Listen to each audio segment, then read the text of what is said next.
Gulf Pakistan की तमाम videos देखने के लिए हमारा चैनल सब्सक्राइब कीजिए और बेल के आइकन पर क्लिक कीजिए ताकि आप हमारी आने वाली तमाम वीडियोस से बाखबर रह सकें। अस्सलाम वालेकुम नाज़रीन, आप देख रहे हैं गल्फ पाकिस्तान और मैं हूं आपकी मेज़बान सैरिश खान।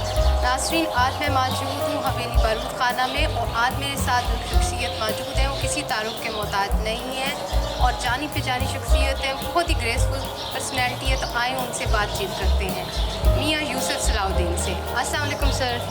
जी वालेकुम अस्सलाम। कैसे हैं आप? अल्लाह का शुक्र। आज तो मौसम भी बड़ा ज़बरदस्त है।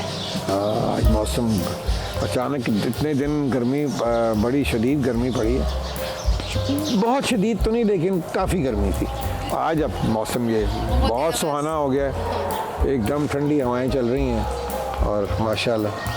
तो अप्रैल में ऐसा लग रहा था, मुझे तो ये लग रहा था कि जुलाई आ चुकी है। तो ये मौसम की जो चेंजिंग है वेदर की, क्लाइमेट की, ये भी असरात नहीं, जुलाई तो बहुत ही बुरा मौसम होता है। जुलाई में तो ये जब कभी को बारिश हो तो थोड़ा सा, अदरवाइज तो जो हब्स होती है वो बहुत ही बुरी होती है। ये जो ड्राई मंथ्स होते हैं साल के, जिसमें जिस तरह मई है, अप्रैल, एंड ऑफ अप्रैल, मई, जून, फिर जुलाई में जब ये मानसून शुरू हो जाते हैं, सावन, तो फिर बहुत सारा बड़ी घुटन, और स्पेशली जब बारिश के बाद हवा जो है वो बंद हो जाती है तो बहुत ही ज़्यादा घुटन हो जाती है। तो वैसे अप्रैल में कई दफ़ा यहाँ तक मौसम अच्छा होता है, कई दफ़ा मई में भी मौसम अच्छा हो जाता है। अच्छा, लेकिन ड्राई पर्सनली, हाँ, मुझे ड्राई हीट जो है ना वो ज़्यादा मुझे पसंद है। आपको पसंद है? हाँ, ड्राई हीट बेहतर है रादर देन जो ये हब्स का मौसम है। वो तो बहुत ही, उसमें तमाम बीमारियां और बहुत सारी चीज़ें जो हैं। वैसे आपको कौन सा फेवरेट वेदर आप कह सकते हैं कि आपको बाहर पसंद है या फिजा? नहीं, बिल्कुल बाहर, विंटर बहुत मुझे पसंद है। I love winter. बाहर बैठना, रात को आग जला के, I love winter. I love, सिर्फ मुझे ये जो ये जुलाई, अगस्त और मिडल ऑफ सितंबर, ये 2.5 महीने ज़रा मुझे नहीं इतना होता है। बीच में भी कभी को बारिश हुई तो बड़ी अच्छा मौसम भी हो गया, लेकिन वो जब बारिश ख़त्म होती है और धूप निकलती है और उसके बाद जो हब्स पैदा होती है, बस वेरी, आप नहा के निकलो, एक मिनट के अंदर आप इतना पसीना आपको आएगा कि वो। कराची में इस तरह जो मौसम है ज़्यादा होता है, ज़्यादा हीट स्ट्रोक भी होता है वहाँ पे इस वजह से। हीट स्ट्रोक तो हर यहाँ भी हो जाता है, गर्मी मशहूर वहाँ पे होता है ज़्यादा। टीवी की खबरें कराची की आती हैं। अच्छा, आपकी हवेली बड़ी खूबसूरत है, तो इसके बारे में थोड़ी सी हिस्ट्री बताएं हमारे नाज़रीन को। हिस्ट्री इसकी, ये महाराजा रंजीत सिंह के ज़माने में ये जो लाहौर का जो मिलिट्री कमांडर था, जो कोर कमांडर था आप कहते हैं, उसका ये रेजिडेंस भी था और साथ तमाम असला खाना था, जिसमें तोपें, बारूद, घोड़े, राइफल्स, जो असला इस्तेमाल होता था फ़ौज का, वो उसकी डायरेक्ट सुपरविजन में, क्योंकि उसकी रिहाइश भी यहीं थी। तो फिर हम जब उनकी हुकूमत ख़त्म हुई सिखों की और अंग्रेज़ आए, तो फिर अंग्रेज़ों के हमारी जो ओरिजिनल हवेली थी, यहाँ से जहाँ पानी वाला तालाब है, जहाँ बना हुआ पानी वाला तालाब, वहाँ थी। तो वो क्योंकि सबसे ऊंची जगह थी और इन्होंने वहाँ बनाना था वाटर रिजर्वॉयर, तो वो अंग्रेज़ों ने हमसे, ब्रिटिश गवर्नमेंट ने हमसे वो अक्वायर करके, तो इन ल्यू ऑफ दैट, उसके बदले हमें ये प्रॉपर्टी दे दी। सो ये हम 1800 कोई 62-63 से हमारी फैमिली आपके पास। तो नाम तो बारूद खाना है, लेकिन नहीं, नाम नहीं हमने चेंज किया, नाम नहीं चेंज बल्कि अभी तक मेरे पास मोर भी है, मोर भी है। और बड़ा पीस है आपकी हवेली में और बड़ी बड़ी शख्सियत यहाँ पर आकर विजिट कर चुकी हैं। तो कोई मखनती बहुत नहीं, मैं अभी क्या, कौन सी बड़ी कोई शख्सियत आनी थी। ये मेरे पैदा होने से बहुत पहले यहाँ बहुत बड़ी बड़ी शख्सियत यहाँ आई। सबसे ज़्यादा आए यहाँ अल्ताफ़ हुसैन अली आए, मौलाना मोहम्मद अली, मौलाना शौकत अली आए। यहाँ अल्लामा इकबाल का तो हर वक्त ही यहाँ आना जाना था, क्योंकि मेरे जो दादी के वालिद थे मियाँ निज़ामुद्दीन, उनके साथ उनकी बहुत गहरी दोस्ती थी। फैज़ साहब के वालिद चौधरी सुल्तान। फिर यहीं आप देखिए कि महमूद अली कसूरी साहब की पैदाइश इसी हवेली की है। प्रोफेसर नज़ीर जो गवर्नमेंट कॉलेज के प्रिंसिपल थे, बड़े मशहूर एजुकेशनल थे। फिर डॉक्टर तसीर, वो भी यहीं, मियाँ निज़ामुद्दीन उनके खालू थे, तो क्योंकि उनकी सारी ख़ानदान जो था वो एक प्लेग में, दे ऑल डाइड, तो उनकी एक खाला थी, तो उनके पास ये आ गई यहाँ। तो ही ग्रू अप हियर। सो एक वक्त में यहाँ, क्योंकि चौधरी सुल्तान साहब जो फैज़ साहब के वालिद थे, वो भी बहुत यहाँ आके क़याम किया करते थे। अल्लामा साहब की और मियाँ निज़ामुद्दीन की और चौधरी सुल्तान साहब की बड़ी गहरी दोस्ती। तो ये डॉक्टर तसीर भी फिर यहाँ अपना फैज़ साहब भी यहीं आ जाते थे। तो यहाँ से डॉक्टर तसीर की और फैज़ साहब की इनकी बहुत गहरी दोस्ती हुई। फिर शेख अब्दुल्ला साहब एज ए स्टूडेंट जब यहाँ पढ़ते थे गवर्नमेंट कॉलेज में, तो तकरीबन 3 साल जो है वो हमारे यहाँ एज ए गेस्ट रहे। तो फिर इन तीनों की बड़ी गहरी दोस्ती होगी। और फैज़ साहब की जब निकाह हुआ है तो शेख अब्दुल्ला साहब ने वहाँ सारी अरेंजमेंट की, और निकाह नामा जो था उसकी जो सारी ड्राफ्ट थी वो अल्लामा इकबाल साहब ने किया था। सबसे पहले वही जो ड्राफ्ट था डॉक्टर तसीर, क्योंकि उनकी जो बीवी थी वो भी, और फैज़ साहब की बीवी दोनों बहनें थीं, अंग्रेज़ थी और दोनों बहनें थीं। तो दोनों का जो निकाह नामा जो था वो अल्लामा साहब ने ड्राफ्ट किया था। तो बहुत बड़ी कायदे आज़म फिर और बहुत सी। अब मेरे जब होश मतलब कि जब से मैं यहाँ हूँ, पहले तो मैं यहाँ as a child I was born here, I lived here, फिर हम चले गए, फिर ये घर खाली पड़ा रहा, फिर then I move back in 86 से अब तक मैं अब यहाँ ही हूँ। अब यहाँ पर ही अब यहीं हूँ। तो कायदे आज़म की बेटी आई थी यहाँ मेरे यहाँ, वो बहुत ही एक मेरे लिए एक, और फिर स्टार्स और ये वो इस तरह की चीज़ें तो चलती रहती हैं। वो बॉलीवुड से भी आए, सब इस तरह की। अच्छा सर, ये बताएं कि हज़रत इल्लामा इकबाल रज़ी अल्लाह अन्हु, उनकी एक फ़लसफ़ा था, एक शायरी थी, तो उसके ऊपर थोड़ी सी रोशनी डालें। इतनी बड़ी चीज़ का कोई थोड़ी सी रोशनी, मेरा मतलब है अगर हमारे नौजवान जो हैं उन्होंने इकबाल को पढ़ा ही नहीं है तो बिल्कुल क्या रोशनी में उनको डाल। तो इसलिए तो मैं चाह रही हूँ कि आप थोड़ी सी रोशनी डालें, क्योंकि नौजवान अल्लामा साहब ने बेसिकली उन्होंने एक फ़लसफ़ा दिया था कि इंसान, और ये सिर्फ फ़लसफ़ा खुद ही जो था सिर्फ मुसलमानों के लिए नहीं था, ये तमाम इंसानों के लिए था कि आप अपने आप को इतना अपना किरदार इतना बुलंद करें, खुद ही को कर बुलंद इतना कि हर तकदीर से पहले खुदा बंदे से खुद पूछे बता तेरी रज़ा क्या है। उस लेवल पे अपने आप को ले जाओ कि अच्छाई में, हर चीज़ में you having all the good values and the right thinking, और खुददार बनो बेसिकली। जब तक एक कौम खुददार नहीं होती तो वो फिर आज़ाद भी नहीं हो सकती। लेकिन in the true sense they can never be, गुलाम ही रहेंगे। तो ये आजकल नौजवान मायूस क्यों हो रहे हैं, क्या वजह है? मायूस हो रही है, बहुत काफ़ी ज़्यादा ये चल रही है, काफ़ी रेशो भी ज़्यादा होता जा रहा है सुसाइड का भी, और मायूसी हो रही है, अगर जॉब नहीं मिल रही है, शादी नहीं हो रही, तो ये क्या है? देखिए, एक तो ये भी है कि हम लोग जो है ना, हमारे यहाँ सबसे बड़ा फॉल्ट ये है कि जिनके पास पैसा है उनको दिखाने का बहुत शौक, ख़ास तौर पे जिन्होंने पिछले 30-40 साल में पैसा बनाया है, वो और भी एक बहुत ही एक हर वक्त दौलत अपनी दिखानी, अपना पैसा दिखाना, अपने इमारतें दिखानी, अपनी गाड़ियाँ दिखानी, बच्चे उनके जो हैं 13-13, 14-14 साल के बच्चे 2-2, 3-3 करोड़ की गाड़ी लेके फिर रहे हैं, पीछे 4-4 डाले फिर रहे हैं उनके। तो ये एक माहौल से लोगों को एक एक ज़ाहिरी बात है कि एक इंसान में, और फिर अपॉर्चुनिटीज़ नहीं है। मतलब कि आप देखते हो कि जो चोर उचक्का है वो वो कहाँ से कहाँ पहुँच गया है, ठीक है, और जो शरीफ आदमी है वो पीछे रह गया है। वो जो बंदा सबसे ज़्यादा, मैं समझता हूँ कि हमारे यहाँ बल्कि तमाम आलम इस्लाम ही आप देख लें कि जो एक खुददार आदमी है उसका रहना बड़ा मुश्किल है, उसका जीना बड़ा मुश्किल है। मुझे भी हाँ, उसको आप उसको कंपेल कर देते हैं किसी टाइम पे कि यार छोड़ो, अच्छाई छोड़ो, चलो बुराई की तरफ ही चलो, बुराई की तरफ खुद धकेला जाता है। तो ये अब लोग हैं, मेरा मतलब है कि लोग अब जिनके पास पैसा ज़्यादा है वो फिर उनके रहन सहन ही अलग हैं, उनके इलाके ही अलग हैं, वो फिर डिफेंस में रहते हैं या कहीं और किसी ऐसी गुलबर्ग में रहते हैं या बड़ी बड़ी उनकी तरफ जो भी है।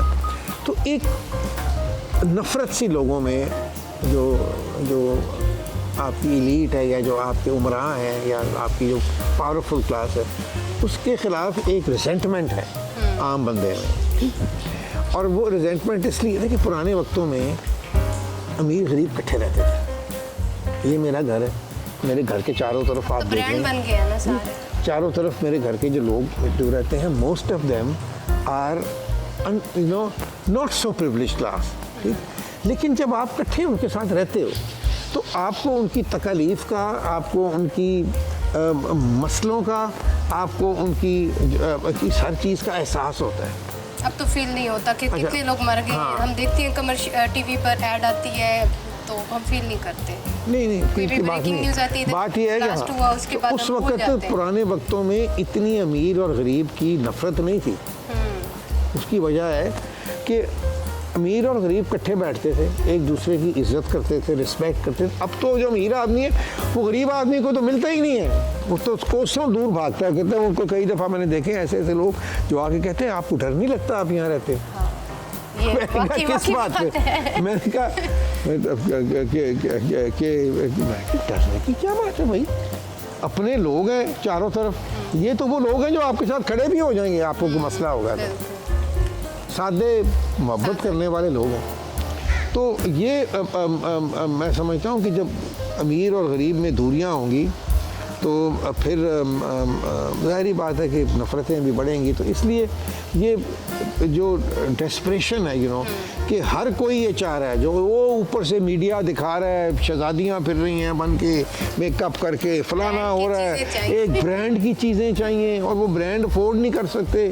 फिर वो पता नहीं कि क्या क्या चीज़ें जाके वो दे डू टू सो वो एक सारा एक माहौल ही जो है ना आर्टिफिशियल फेक, बिल्कुल सोशल मीडिया जो भी है सब फेक है। आपको नहीं लगता कि अब हमें पता नहीं चलता कि ये नेचुरल ब्यूटी है या आर्टिफिशियल है? इतनी सर्जरियाँ और नहीं, नेचुरल ब्यूटी तो अब कोई रह ही नहीं गई, बहुत ही कम आई एम श्योर होगी कि जो नेचुरल ब्यूटी कहीं रह गई होगी। अब तो अपना बहुत ज़्यादा मतलब कई दफ़ा शॉक्ड होता हूँ कि छोटी छोटी बच्चियाँ जो हैं कि वो माँ बाप माएँ उनका मेकअप कर देती, 12 साल की 13 साल की बच्ची, भैया कुतुब, ठीक। अच्छा, और मैं उनकी माओं को समझाता हूँ ये तुम 12-12 साल की, दे आर किड्स, तुम उनको ये इतना मेकअप थोप देते हो तो ये तो 25-25 साल की लगती हैं। ये सर्जरीज भी बड़ा करवा रही हैं। हाँ, सर्जरीज भी करवा रही हैं जो ख़ास तौर पे शोबिज़ की ख़वातीन हैं, और इवन आई सपोज आदमी भी कराते हैं। अब तो मांस मूस खिंचवा के छू लेते हैं, पता नहीं क्या कर लेते हैं। ये सूरत हाल है। तो सर, सियासत की भी सूरत हाल आपके सामने मुल्क में तब्दील होती जा रही है, तो आप उसको किस तरह से देखते हैं? क्योंकि आपका भी बैकग्राउंड देखा जाए, आप भी सियासत से थे, आपने की और फिर आपने छोड़ दी, उसकी क्या वजह थी? इसीलिए आप मेरे सवाल का जवाब आपने खुद ही दे दिया। जो ये हो रहा है, मैं बहुत पहले भाप गया था कि यहाँ यही कुछ होना है, तो बेहतर है कि मैं किस तरह, मैं क्या करना था सियासत करें। एक तो ना मेरे बच्चों में से कोई इंटरेस्टेड है, माशाल्लाह सारे अपना अपना सेल्फ मेड है। मेरे तीनों बच्चे आए, 1 डॉटर 2 सन्स, अपना अपना काम कर रहे हैं, खुद ही सेल्फ मेड हैं सारे। सो मुझे वो कोई प्रॉब्लम नहीं है। और दूसरा, मैं मेरी ज़िंदगी जो है बड़ी सादा सी ज़िंदगी है, और मुझे कोई बहुत ज़्यादा पैसे की है भी नहीं है, बहुत ज़्यादा पैसा, और ज़रूरत भी नहीं। लेकिन सर, आपको ये नहीं लगता कि आप आपने सियासत को छोड़ दिया, फिर जैसे हम जैसे नौजवान हैं, जब हम चाहते हैं कि वोट कास्ट करें लेकिन हमारे पास ऑप्शन ही नहीं होता हम किसको वोट दें, तो ये फिर ये कैसे होगा फिर? अब क्या, अच्छे आप लोग खुद आओ पॉलिटिक्स में, नौजवान नौजवानों को खुद आना चाहिए। बिल्कुल आना चाहिए सियासत में with the right values. After all आपका मुल्क है, आपने इसको चलाना है। हमारा तो टाइम गुजर गया, अब हम आई एम नाउ ओवर 70। सो अब वो कहते हैं ना कि अब तो हम चल रहे हैं उसके बोनस टाइम के ऊपर। तो कई दोस्त मेरे अब 3-4 दोस्त तो अल्लाह ताला को प्यारे हो गए ये कोविड के साल 2 साल के अंदर। तो इस तरह मेरा मतलब है कि ये वक्त life moves on. I just hope कि हम कोई अच्छा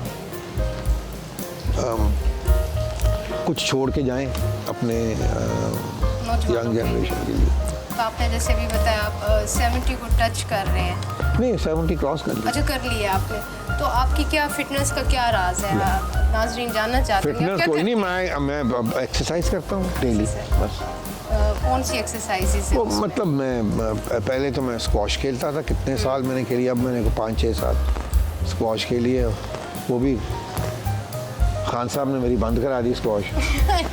उसने कहा कि ये जो है, उसने कहा कि तुम अब इंजरी सही, उसने वैसे आई गुड एडवाइस, ही सेड कि डजंट मैटर कि तुम्हें कोई अगर कोई इशू नहीं है, लेकिन अब उम्र जो हो गई है, जो उम्र तुम्हारी एज हो गई है, तो ये जो इंजरी प्रोन गेम होती है ना, वो तुम छोड़ दो। अच्छा। और एक्सरसाइज उतनी करो, कैलोरीज उतनी ही बर्न करो, लेकिन इंजरी प्रोन ना हो। यानी कि अब इस उम्र में जब ज़्यादा भागो तो ये जो जारिंग ऑफ द नीज है ये अच्छी नहीं होती। बिल्कुल। सो अब जिम जाता हूँ। जिम जाते हैं आप, और खाने में मतलब डाइट कौन सी आप? और डाइट डोइट कोई नहीं, आपने दबा के देसी घ्यो तो हर चीज़ मक्खन। तो ये नहीं है कि कोई स्पेशल आपने किया हो कि कोई आप नहीं कर, ये वेजिटेबल्स वगैरह जो सारे? मुझे सब कुछ ही पसंद है। कश्मीरी आपको पता है कि हर चीज़ ही उनको खाना तो है ही पसंद उनको। फास्ट फूड पसंद करते फास्ट तो है नहीं? मैं घर का खाना ज़्यादा पसंद करता हूँ, कुक माई सेल्फ। अच्छा, तो फिर मुझे खुद भी कश्मीरी शौक डिश कोई बताएं जो आप? कश्मीरी डिश तो खैर मैं तो ज़्यादातर अपना इटालियन या फ्रेंच या इस तरह की अपनी पैन एशियन कुकिंग में मुझे शौक है, मैं करता हूँ। स्टेक्स बना ली। मेरे घर में जो ख़वातीन हैं, 2 जो काम करती हैं, वो बहुत माशाल्लाह बहुत अच्छा खाना बनाती हैं। यहाँ तो अंदरून शहर में तो हर खातून जो है वो एक मास्टर शेफ़ है पाकिस्तानी खाने में। नहीं यहाँ तो मैं कहता हूँ लड़की अच्छा खाना ना पकाए तो घर भेज देते हैं। तो ये इसका मतलब है कि मैं तो अच्छा खाना तुम आओगी घर वापस, मुझे लगता है। तो किसी ऐसे घर में जाना कि जहाँ कोई तुम्हें काम कुम का ही कोई ना। ये सही कहा, बाकी में काम नहीं। पहले ही लिखवा लेना निकाह नामे कि लड़की काम नहीं करेगी, किचन में कभी नहीं जाएगी। बाकी ऐसा ही है कि मैं नहीं करती, मेरी मदर ही बनाती हैं। नहीं यहाँ तो माशाल्लाह कमाल। एक दफ़ा मैंने अपने 8-10 मोहल्लेदारों को मैंने कहा यार आलू गोश्त बनवा के भेजो। मुझे सिर्फ दही बल्ले आते हैं बनाना। तो आलू गोश्त मैंने कहा सबको बना के भेजो। 8 जगह से आलू गोश्त बन के आया। तुम यकीन करो कि एक से एक आलू गोश्त जो था ना वो बेहतरीन था, फ़र्क था सब में, but delicious all of that. तो यहाँ तो बहुत ही अपना अंदरून शहर के खाने भी बाहर के लोगों को अब पता भी नहीं है, क्योंकि जहाँ जिनकी दादियाँ दूदियाँ फौत हो गई हैं और आगे से उन्होंने नहीं सिखाया उनको। वो मेरे घर में कभी खाना खाते हैं तो कहते हैं हाय ये तो बिल्कुल दादी अम्मा वाला टेस्ट है। तो मुझे बड़ी हंसी आती, क्योंकि वो पुरानी जो ख़वातीन थी वो हर चीज़ बड़ी खालिस इस्तेमाल करती थी। वो डब्बे का मसाला नहीं इस्तेमाल करती थी, मसाला साबुत आता था, वो घर में पिसता था, जल्दी बन जाता फिर वो रखा जाता था। मेहनत नहीं करता ना। हाँ वो मेहनत नहीं करता। फिर ये है कि घी जो है लोग अमूमन जो इतने सालों से हमें गोरों ने कहा घी ना खाओ, मक्खन ना खाओ, दूध ना पियो, ये बात तुम्हारे लिए बहुत तुम्हारे लिए ख़राब है। बेचना था ना ऑयल। नहीं उन्होंने जो भी था वो मुजरीन खिला के। अब कह रहे हैं नहीं, अब आप यकीन करें कि आप अमेरिका जाएं, आपको जो इतना सा टीन जो है ना देसी घी का, उसको वहाँ कहते हैं क्लैरिफाइड बटर, ठीक है, वो आपको कोई $50 का मिलता है। अब तो उससे भी महंगा हो गया। तो ये तो जो मैं तो समझता हूँ अल्लाह ताला ने जो भी ग़िज़ा आपके लिए बनाई है वो आपकी बेहतरी के लिए। हाँ मेरा मतलब है ओवरडू ना करें। ओवरडू तो पानी भी ज़्यादा पी लेंगे तो आप मर जाएंगे। तो ये तो कोई ऐसी बात नहीं है, लेकिन ये है कि मैं एडवाइस करता हूँ लोगों को खाने में मिर्च जो है मसाले ज़्यादा इस्तेमाल नहीं होने चाहिए, लाइट होनी चाहिए। तो मसालों की खुशबू लेनी चाहिए ज़्यादा। मसलन कि मैं जब खाना अपने घर में पकवाता हूँ तो मैं उनको कहता हूँ कि तमाम साबुत मसाले जो हैं वहाँ कोई ख़ास हमारे पास एक पुरानी चीज़ है, वो एक जाली सी बनी हुई है, तो वो आप इस साथ उसके एक होती है एक स्ट्रिंग सी लोहे की, ठीक है, तो उसमें आप सारे मसाले डाल दो और उसको हांडी के अंदर हैंग कर दो बस, तो वो उसकी खुशबू निकलती रहती है। बेसिकली आपको खुशबू चाहिए, ज़्यादातर वो ऐसे ही डालते हैं। अब देखिए हाँ मुझे बहुत बुरा लगता है अगर कोई खाते वक्त पूरा साबुत मसाला मुंह में आ जाए। आपने सर लोक विरसा भी किया कर विरसा हेरिटेज रिवाइव, वो आपको कैसे आप उसमें आए, आपको क्या सोचा है, कैसे आपने हुआ? मैंने कुछ नहीं सोचा था। शेरी रहमान जब थी ना इंफॉर्मेशन मिनिस्टर, तो उन्होंने मुझे फ़ोन किया कि भाई तो you please do something for PTV, ठीक है। मैंने एक प्रोग्राम किया था जब मैं नेशनल सूफ़ी काउंसिल का वाइस चेयरमैन था, तो उस पर प्रेसिडेंट और चौधरी शुजात साहब उस वक्त थे, आई थिंक प्राइम मिनिस्टर थे। तो वो मैंने एक एल्बम एक कंपोज़ की थी और हमने बहुत ज़बरदस्त एक बाल डे पे ही प्रोग्राम किया था। तो सारी कैबिनेट और गवर्नर्स और चीफ मिनिस्टर्स और काफ़ी सारे और भी लोग थे यहाँ। अल्लामा साहब के मज़ार पे हुजूरी बाग में किया। और ये मैंने एक किया था। उसके बाद ये इनकी गवर्नमेंट जब आई है पीपल्स पार्टी, तो शहरी रहमान ने मुझे कहा, तो मैंने कहा चलो कुछ करते हैं। बहुत ही खूबसूरत है आपका, फिर वो शुरू हुआ। कल्चर हमें नज़र आता है जो आप। तो वो एक मैंने सोचा कि मैं क्या करूं। वो लकीली उससे पहले अपना कायद आज़म की बेटी दीना वालिया आई हुई थी, तो मेरे यहाँ तशरीफ़ लाई। मैंने उनको खाना, मैंने कहा, उन्होंने कहा नहीं खाना मैं कुकूज़ कैफ़े में खाऊंगी। उनको परवेज़ मुशर्रफ ने कहा हुआ था कि वहाँ खाना बड़ा अच्छा है।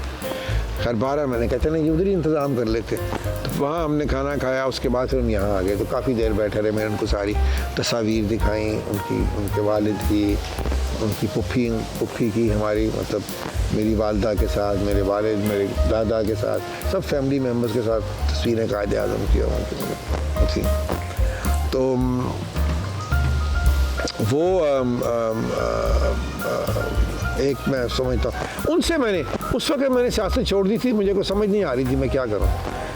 तो मैंने उनसे डिस्कस किया। मैंने कहा अगर मैं क्या करूँ, मैंने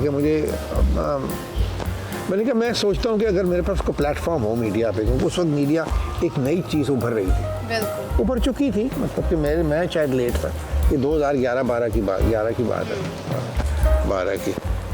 तो मैंने कहा मैं चाह रहा हूँ कि मैं कुछ ऐसी कोई चीज़ करूँ, एक प्लेटफॉर्म मेरे पास हो और मैं म्यूज़िक के ज़रिए जिस तरह हमारे जो सूफिया थे, वो उन्होंने इस्लाम कवाली के ज़रिए फैला दिया था सारे सब कॉन्टिनेंट में, सब अपना तमाम बर्रे सगीर में। क्योंकि यहाँ को इस्लाम ना कोई मौलवी लाया है, ना कोई आलिम लाया है, ना कोई बादशाह लाया है, कोई नहीं लाया। यहाँ इस्लाम सिर्फ सूफिया लेके आए हैं। आप हर जगह चले जाओ आपको सूफिया मिलेंगे जो अपना 11th-12th सेंचुरी में जो यहाँ जो दाता गंज बख्श वेरी हैं, अजमेर में ख्वाजा मोइनुद्दीन चिश्ती हैं, दिल्ली में निज़ामुद्दीन औली हैं, और भी बहुत से हमारे जो औलिया थे उन्होंने। तो मैंने कहा ये एक अच्छा प्लेटफॉर्म है। म्यूज़िक जो है वो उतरती है, क्योंकि जो सूफिया थे उन्होंने वो फील करते थे कि लोकल जो लोगों की जो कल्चर है ना, उसको नहीं चेंज करना चाहिए as long as it doesn't clash with Islam. अगर मज़हब के साथ वो क्लैश ना करे, उन्होंने हर चीज़ एक्सेप्ट की। Subscribe Gulf Pakistan.